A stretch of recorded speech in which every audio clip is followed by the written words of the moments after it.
नमस्कार दोस्तों, हमारे वीडियो में आपका स्वागत है। यहाँ पर डीटीएच पीसीबी में फ़ॉल्ट जो आते हैं उस पर आज वीडियो बनाएंगे।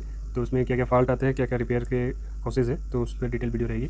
तो इसका हमने डायग्राम बना दिया है। तो अभी जो सेक्शन इसमें डिवाइड है, देख सकते हैं इस पीसीबी में सेक्शन डिवाइड होते हैं। ये होता है हॉट साइड, ये होता है कोल्ड साइड।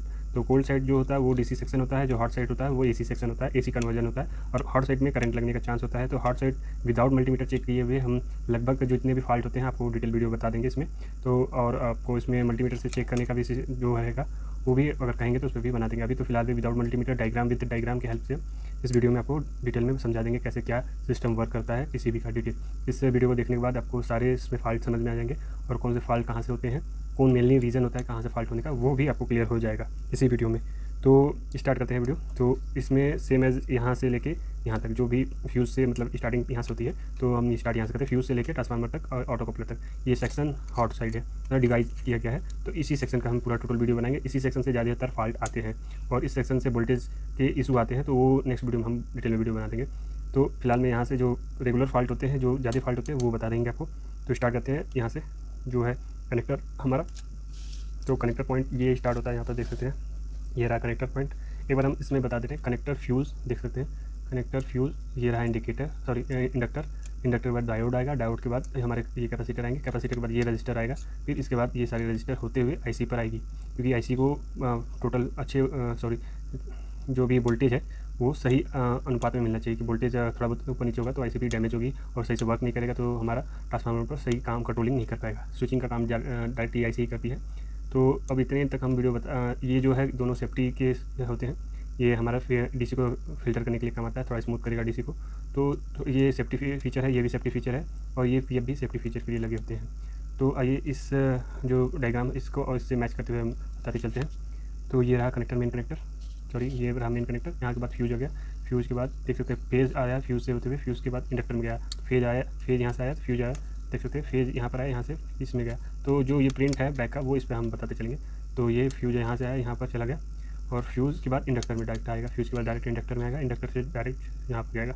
तो जो भी इसमें सर्ज वोल्टेज है वो दोनों ये फिल्म कैपेसिटर है, ये भी सर्ज वोल्टेज को जो भी करंट में फ्रीक्वेंसी में अप डाउन रहता है तो उसको मैनेज कर लेता है। ये फिल्टर करने के बाद यहाँ पर आता है, मतलब स्मूथ करंट बनाने के बाद यहाँ पर आता है। थोड़ा बहुत भी अप डाउन वोल्टेज करंट में रहेगा तो जाके यहाँ पर डायोड और आगे जाके प्रॉब्लम करेगी।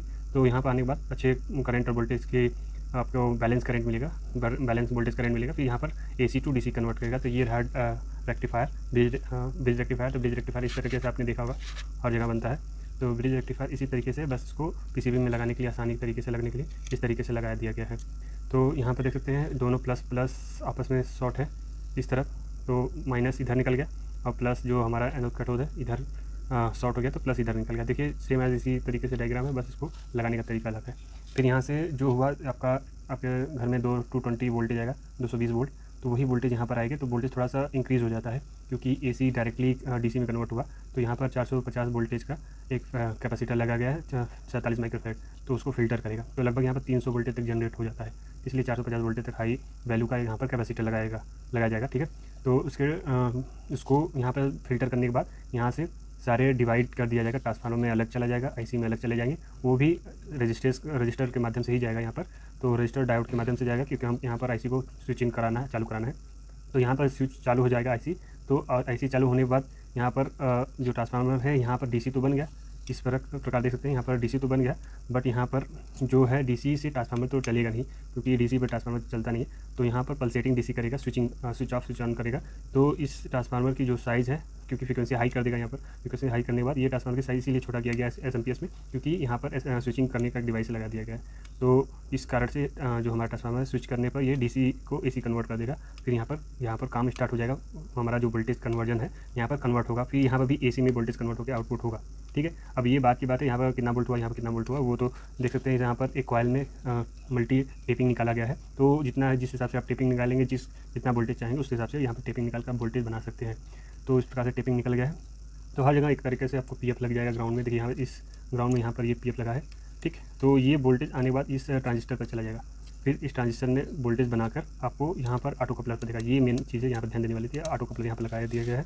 ये ऑटो कपलर यहाँ से फीडबैक लेगा, वोल्टेज हमारा सही वोल्टेज बन के आ रहा है कि नहीं।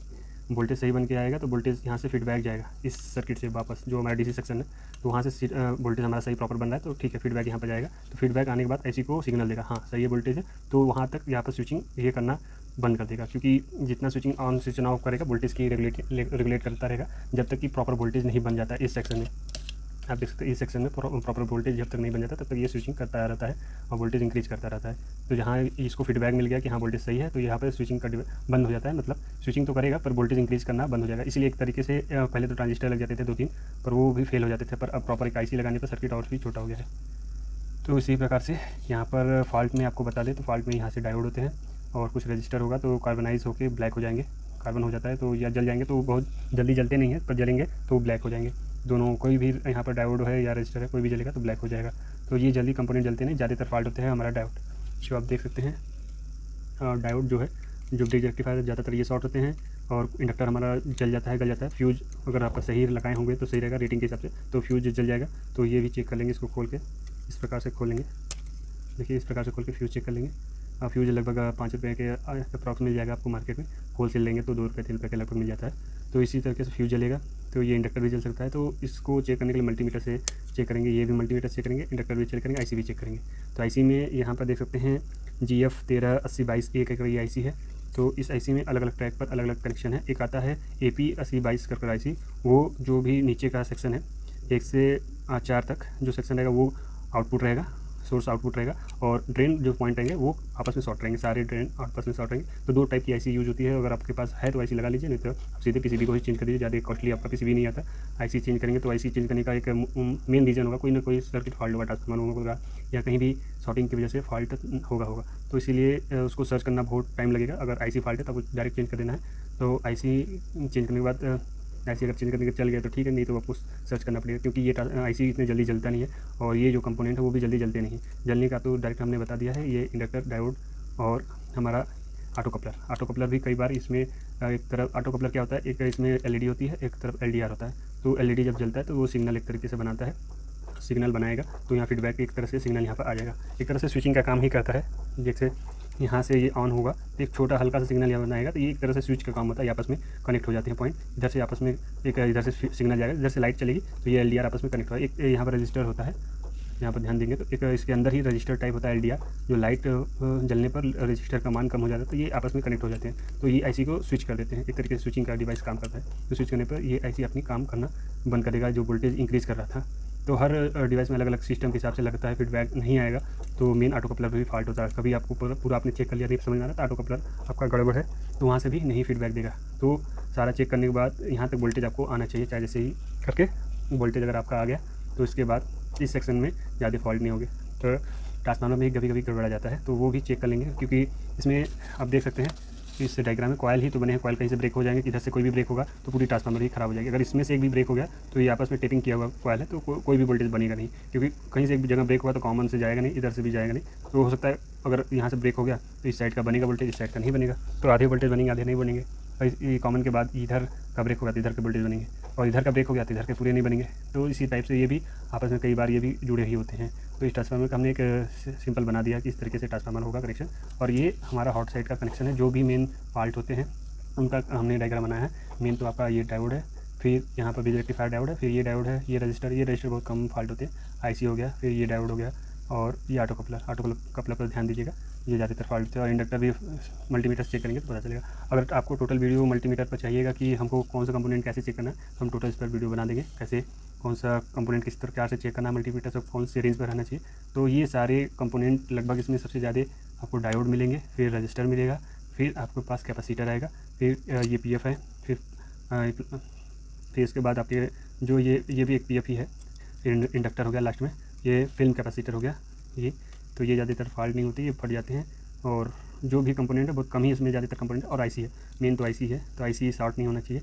तो इसी प्रकार से आप देखते हैं, अगर आप बोलेंगे तो हम इस पर टोटल वीडियो बना देंगे कंपोनेंट कैसे चेक करते हैं सारे कंपोनेंट पर अगर आपको पहले तो स्टार्टिंग इसी प्रकार से करना है, तो आपको नॉर्मली देख के ही स्टार्ट करना है। डायरेक्ट सप्लाई से चेक करेंगे तो आपको खतरा भी हो सकता है। तो पहले इसी प्रकार से धीरे धीरे फिगर के माध्यम से, हमारे फिगर भी आप स्क्रीनशॉट लेकर बारी बारी चेक कर सकते हैं। कहाँ से कोई भी ट्रैकिंग करना आपको सीखना पड़ेगा, क्योंकि फेस से यहाँ तक सप्लाई आना चाहिए जो हमारी आईसी पर से लेकर ट्रांसफार्मर तक, तब यही बनाएगा वोल्टेज हमारा। तो अगर कहीं से भी ट्रैक का हमारा ये देख सकते हैं बीच में ये फ्यूज है, फील्ड ब्रेक होगा तो यहाँ पर नहीं आएगा, फिर इंडक्टर ब्रेक होगा तो यहाँ सप्लाई नहीं आएगा, फिर यहाँ से कोई डायोड खराब हो गया तो यहाँ सप्लाई नहीं जाएगी, फिर यहाँ पर आने के बाद कैपेसिटर शॉर्ट हो गया तो ये सबको ब्रेक कर देगा। यहाँ पी इसके बीच में लगा है तो ये ब्रेक करेगा तो यहाँ तक फ्यूज़ तक इन्फर्ट जाएगा। ये सारे धीरे धीरे कंपोनेंट जितने भी लगे हैं तो मेन आता है और फ्यूज़ पर और डायोड पर। तो कुछ भी ब्रेक हुआ तो आपका कोई भी कंपोनेंट ब्रेक हुआ तो आपका आईसी पर ही काम नहीं करेगा, तो फिर ट्रांसफार्मर पर कहाँ से वोल्टेज बना पाएगा। अगर ऑटो कपलर नहीं काम करेगा, जो है ऑटो कपलर काम नहीं करेगा तो कहाँ से आपका फीडबैक आएगा, फीडबैक नहीं आएगा तो आईसी भी नहीं वर्क करेगा। तो अगर आपको लगेगा कोई इसमें डाउट है तो हमसे कमेंट करिएगा, तो हम इस पर एक और आपको वीडियो बना के दे देंगे जिस पर मल्टीमीटर से वगैरह भी चेक करने के लिए आप बोलेंगे तो हम बना देंगे। ठीक है, धन्यवाद।